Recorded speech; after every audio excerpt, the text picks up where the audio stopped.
Сайн уу манайхан. Өнөөдөр бүгдээрээ Black Mirror цувралын 3 дугаар үлрэлийн 2 дугаар анги Shut Up and Dance гэдэг ангийн төвчлийг сонсноо. Тэгээд би ер нь харж байгаад өөртөө нэлээд таалагдсан ангиудаа оруулж байгаа болохоор та хэд маань ч гэсэн таалагдах байхаа гэж бодож байна. За одоо кино руугаа орцгоё. Киноны эхлэлд нэг бүсгүй хинэгэнд дарамтлуулсан бололтой. Их л айж имээсэн байдалтайгаар машина парклж тавьчаад түлхүүрээ арийнхаа дугуйн дээр тавьж байгаа дүр сарагданаа. Харин энэ үед киноны маань гол дүр болох Кенни ажиллаа хийж байгаа харагдана. Кенни ахлах сургуулийн сурагч өгөөд аав нь байхгүй болохоор ээжтэй туслаж ар гэртээ нэмэр болох гээд хичээлийнхээ дараа энэ хоолны газар зөөгч, угаагч, за бүр заримдаа бараг тогооч хүртэл хийдэг.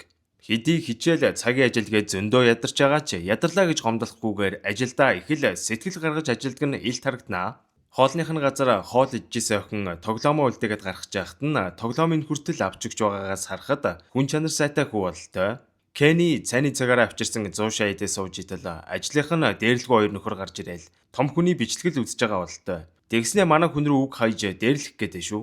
Кенни гэртээ өрөөд иртэл компьютер нь байдгүй. Тэгсэн дүү өхрөн нь авцсан хичээлээ хийх гээд хэрэгтэй хэрэггүй баахан юм татаад компьютерийн вирусдүүлээ ичиж. Тэгэхээр нь яах вэ? Нэтээс харж агаад аль болох үнэгүй антивирус суулгах гээд таттал камер нь автоматар ажиллаад эхэллээ. Кенниг ажилласаа идэг бас хүүхдэд тайртай зөөлхөн ханддаг гээд ажлынх нь менежер ихч эхэлсэн хандан хайд бүр цалин дээр нь хүртэл нэмэгдэл өгд юм байна. Нэг өрөө Кенниг ээж болзоонд явах гээд дүүгээсээ харж агаарай гэж захиад гарлаа. Манай хоёр кино үзчихэтэл нүцгэн шалтан хүүхэн гараад манай хүний хамаг сэрэл нь хөдөлсөн үү яасан өрөөндөө орж хаалгаа түгжиж жагаад салфет гинтрээ ортулж тавиад порно үзэхэд нөгөө камер нь бүх үйлдэлийн бичиж байгааг даанч анзаарсангүй.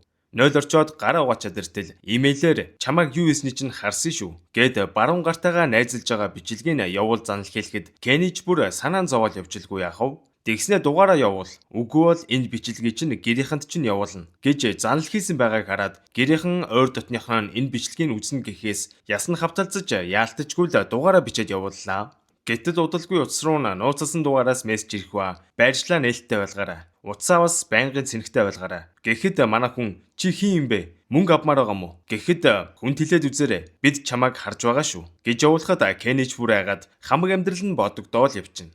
Маргааш нь бүр дуу шуунж гарахгүй байжгаад ажил дээр очтол нөгөө занал хийлээд байгаа нөхрөөс мессеж ирдэг. 45 минутын дотор ийшээр. Үгүй бол бичлэгийг чинь цацлаа гэд нэг хаяг явуулжээ.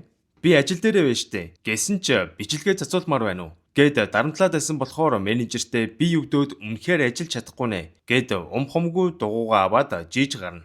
Манай хүн ч яарандаа өгсөөр хөлс баас нь гарсан юм арай гэж нөгөө байршил дээр нэртэл хинч байсангүй. Нэг сүртэй 45 минут энтергээд байсан юм байж цагаа барьдгүй хүмүүс юм да. Гээл байж итэл нэг моциклтэй залуу ирснэ, нэг илгээмж өгөөд зургийг дарснаа. За би чамд өгөх ёстой юм өгсөн шүү. Би харин чамд тусалж чадахгүй нэ залуу минь. Тэдний хийгээснийг л хийж байна. Гэд яваад өгдөг. Гэтэл тэр дөрөөл мессежэрж илгээмжэн дээр байгаа дугаарыг оруул. Гэхээр нь орууллаа. Тэгтэл нэг хаяг явуулснаа. Наад буудлынхаа 122 дугаарт наад илгээмжээ аваачаад өг гэж авч гинэ. Хэтэрхий том харьцаг байсан болохоор дуугаар авч явж чадахгүй. Автобус нь цуугаал явлаа. Хайрцагт юу байгааг сонирхоод их л жирхэж хартал I love you гэж бичсэн зүгээр л бялуу байдیں۔ Ямар ч тач энийг аваачаад өгчвөл дуусах бах гэж найдаад нөгөө барьшил дээр нь явж очиод хаалган тогшоод илгээмж авчирлаа гэтэл дотор нь байгаа хүн юу яриад байгаа. Би юу ч захиалаагүй гэд гүрийгээ таалгаа тайлахгүй. Манай хүнч гайхан би илгээмжийг нь авчирсан ч энэ хүн чинь авахгүй байна гэд мессеж бичтэл Менди явууллаа гэж хэл. Гэхээр нь дахиад хаалган тогшоод Менди явууллаа. Гэтэл хаалгаа онгойлголоо ашгүй. Тэгсэн нэг ах уу их л гайхан Менди юу явуулсан юм? Алив чи ороод ир гэд дагуулж ороод асууж гарнаа. Энэ байдлаас нь харахад энэ ах уу ч тэдэнтэй холбоотой биш. Яг юу болоод байгааг ч мэдэхгүй юм байх шиг байна. Кенни ч бүх учраас тайлбарлан ах хүүд тэдний явуулсан мессежүүдийг хүртэл үзүүлдэг. Тэгтэл ах хүүд ч бас мессежер бололтой 0 руугаа яваал орчлоо. Тэгснээ удалгүй буцаж гарч ирээд их л сандарсан байдалтай хоёулаа наад хэлгээмжиж аваад нэг байршил руу явах хэрэгтэй байна. Бас доор гараашнд нэг машин байгаа гинэ. Тэрийг унаад яв гэж байна гэж хэлнэ. Манай үйш доош буу явсаар нөгөө машин дээр нь ирэх ба энэ машин киноны ихэнд гардаг машин байж таардаг. Манай хоёр тэр заасан байршил руу цагийн дотор очих ёстой болохоор ерөнлөх хурдлан яарвчлан явах ба одоо л нэг амьсгаа авахтайгаа болж хоорондоо нээнүгүүл ярилцаж эхэлдэг. Кенни порно үзснээс болж тэдний занал хийлд орсон гэдгээ хэлэхэд ах нь бүр хүнд байдалд орчход байна уу? Би эхнэр үгттэй. Гэхдээ залуухан бүсгүйтэй уулзмаар санагдаад тэр Менди гэдэг бүсгүйтэй онлайнаар танилцаад зураг хөргөө хүртэл солилцсон. Би өөрийнхөө эргэтнийхээ зургийг хүртэл явуулсан. Гэтэл яасан гэж Менди гэдгийн ард энэ хогийн амьтад байсан юм шиг байна. Миний бичсэн бүх чат зургуудаар намайг барьцаалаад хэлснээ хийхгүй бол эхнэрт маань явуулна гэд сүрдүүлээд байна. Би 40 жил босгосон амьдралаа иймхэн юмнаас олж алдмааргүй байна гэж хэлдэг. Машиных нь бензин дуусчихсан болохоор замдаа шатхуун түгээгтэр зогсож бензинээ дөрвөж итэл ядж хахад манай ах хүүгийн эхнэрийнх нь дүү гай болоод гараад ирнэ. Ах хүү ч Кенийг өөрийнхөө холын хамаатан гэж танилцуулаад галт тэрэгний буудлаар хүргэж өгөх гэж байгаа гэж худлаа ярихад өнөөх нь би замаараа тэгвэл бууч ил да гэж салдгүй. Галт тэрэгний буудлын ядж хахад манай хоёрын очих газрын яг эсрэг зүгт нь байгаад байдаг. Аргагүй өрхөнд бүсгүйг суулгаад хамаг хурдаараа явж итэл нөгөө гаруудаас ч мессежээрээ салдгүй. Буруу зүгт яваад байна. Буцаад ирэг. Та хоёрыг харж байгаа шүү гэж занал хийлээд болтгоо. Ядж хагаад одоо 20 минут л үлдсэн байдаг. Тэгэхэр нь бүр хамаг хурдаараа явсаар эхнэрийнхээ дүг буулгачаад цаашаага дэвсж өгнө. Хурдны замаар хамаг хурдаараа дэвссээр очих ёстой байршилдаа ямартай ч амжаад ирлээ. Тэгсэн билууны доторхыг ав. Гэсэн мессеж ирхва билуун дотор уутанд хийсэн малгай, шил, гарбуу байд юм да. За энийг хараад угаасаа манай хоёрын муу совин татаал явчлгүй яхав. Замын урд банк байгаа. Та хоёрын нэгэн жолооч нөгөөх нь банк дээрэмдэнэ. Гэхэд мань хоёр бүр салгалаад явчихна. Манайхуу угаасаа машин барьж чадахгүй тул яалтчгүй банк дээрэмдэхээс өөр сонголтгүй байлаа. Кенигийн гар хөл салгалаад амьсгаа нь өндөрсөд асар ихээр айн сандарч байсан ч манайх Кенийг тавьчруулад банкныхан буугч нь харангуутаа л мөнгө өгнө. Газ мөнгө авч гараад ир. Тэгээд эндээс зайлцгаая. Энэ хүртэл хоёулаа явцсан юм чинь одоо буцах замгүй. Газ орчоод ир миний дүү гэж шөрөвцээр угаад Кенийг явуулдаг. Кенич бүр нус нулимсандаа баригдсан нөхөр банк руу явж ороод бууга чиглүүлтэл бүр салгалаад болдгоо. Мөнгө өг гэж орлогч бүр өмдөндөө шээж асар их айн сандарч байгаа нь мэдэгдэнэ. Мөнгөө цүнхэлж авчаад гараад иртэл агч Кенийг аван тэндээс холдноо. Гэтэл өөдөөс нь ядж хахад цагдаагийн машин гараад ирсэн ч манай хоёрыг зөрөөл явлаа ашгүй. Тэр үед мессеж ирээд нэг байршил явуулснаа. Наана очил гэж авж гин.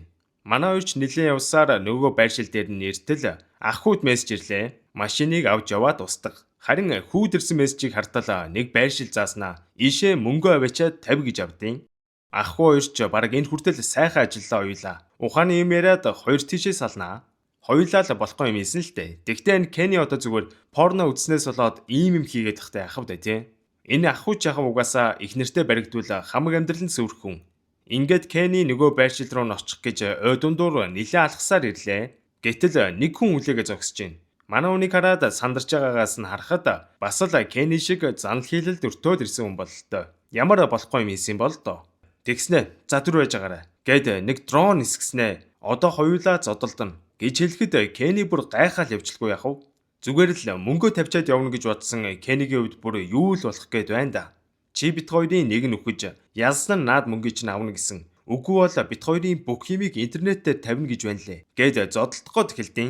Кенич бүр уйлгнан юун зодон бэ? Хоёулаа тэгээд нэг алах ёстой мó? Гэхэд мэн залууч уйлан дуугарч чи юу ийсэн? Гэхэд Кени би зүгээр л порно үзсэн штэ гэж хариулахад мань залуучаас адилхан порно үзсэн бижилгээ тэднэрт алдсан гэдгээ хэлдэг. Гэхдээ энэ залуу зүгээр нэг порно биш. Насан туршаагүй жоохон хүмүүсийн бичлэг үзсэн юм байна л да.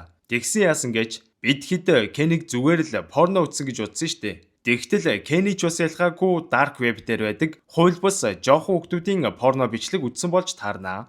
Та анзаарсан бол киноны эхэнд нэг жоохон охинд сайн хандаад байсан да. Бас тэр хүүхдийн зурсан зургийг хараад бодлогошир зогсоод байсан штэ. Сайн даач биш. Энэ Кени хүүхэд сонирхдаг педофил нөхөр байсан байгаа байхгүй юу? Тэгээд мессеж ирлээ. Одоо өгтлээ зодолд. Мань залуу Кенийг зодох гэж дайрахад мань хүн нөгөө банк дээрэмдэгтээ ашигласан бууга гаргаж ирснэ. Өөрийгөө будах гээд гохоод артал сумгийн буу байсан байт юм да. За ингээд мань хоёр барилцаж авах үед дроноор энэ хоёрын зодооныг шууд нэвтрүүлж байгаа бололтой. Нөгөө ах хүн маань энэ бүх үйл явдлын дараа бүр тайвширсан хүн гэртээ орж иж байгаа харагдахаа. Өхнийхөө өрөө рүү шагаахад өхнөө нь тайван сайхан унтжээ.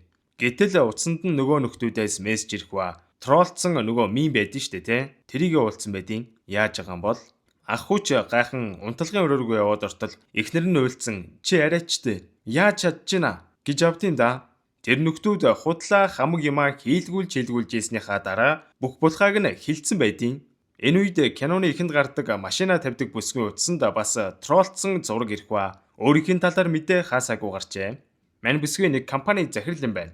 Тэгээд ажилтнуудыгаа арьсангоор шоглож бичсэн имэйлийг нь тараагаад нэр хүнд нь ингээд байхгүй болж л байх шиг байна да.